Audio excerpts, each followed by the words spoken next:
So today we're making one of the easiest but tastiest dishes you can do, a hand-rubbed pulled pork, and we're doing it all in a crock pot. Hey everyone, I'm Jason Ballin from Whipped and Beaten Culinary Works. Now when you do a pulled pork, there are two things you've got to think about. First, what kind of rub do you want to use? Is it going to be a dry rub or a wet rub? And the second thing is the cut of meat.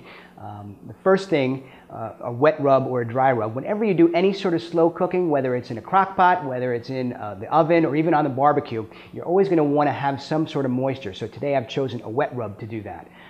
The cut of meat, today I've chosen the country-style pork rib. A lot of people use the pork shoulder for this dish, but I find the country-style pork rib has just been a lot better for me. Okay, so today I've got already some ribs that have been marinating overnight, and I'm going to show you what I put in that wet rub. 2 tablespoons of soy sauce, 2 tablespoons of red wine vinegar, 1 tablespoon of olive oil, 1/4 cup of brown sugar, 1 whole Roma tomato, and then of course your barbecue spices. Now I'm using my Smoky Pole barbecue blend.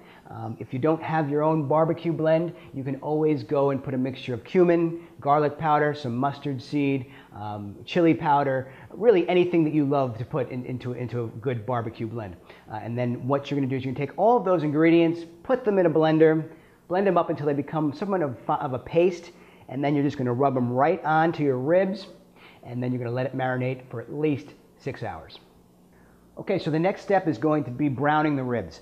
I've got about 2 to 3 tablespoons of olive oil in a hot pan right here. Got my ribs right next to me. And what we're going to do is we're going to simply take them with tongs, put it right in the thing. Let it sit for about a minute each side just so you can get them brown. So you want this sort of brownness on there. It looks just nice, beautiful. Just what you're doing is you're searing in the flavors and searing in the juices right now before you start to slow cook them. Then once you're done, simply put it right into your slow cooker.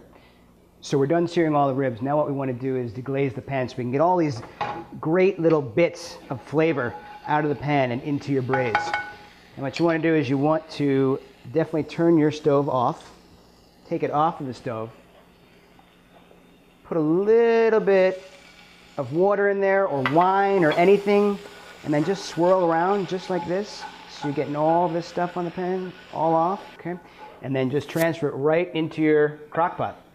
And then you're going to set your crock pot on high, and we're going to cook them for about 2 hours. Okay, so it's been about 2 hours now. We've been cooking the pork on high. It's time to shred it up and make some pulled pork. So you're going to grab 2 forks, and we're going to get right inside here. So you're going to see the pork just falls right off the bone. So you're going to separate it from all of the bones. Make sure after you're done that you get all the bones out there. There's some bone fragments. Try and put them all on one side. And then just start shredding, just like this. So once you're done, you just put it in a bowl.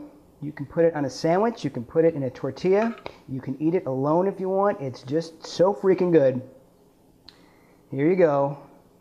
Some hand-rubbed, barbecued pulled pork in the slow cooker. I'm Jason Ballin from Whipped and Beaten Culinary Works.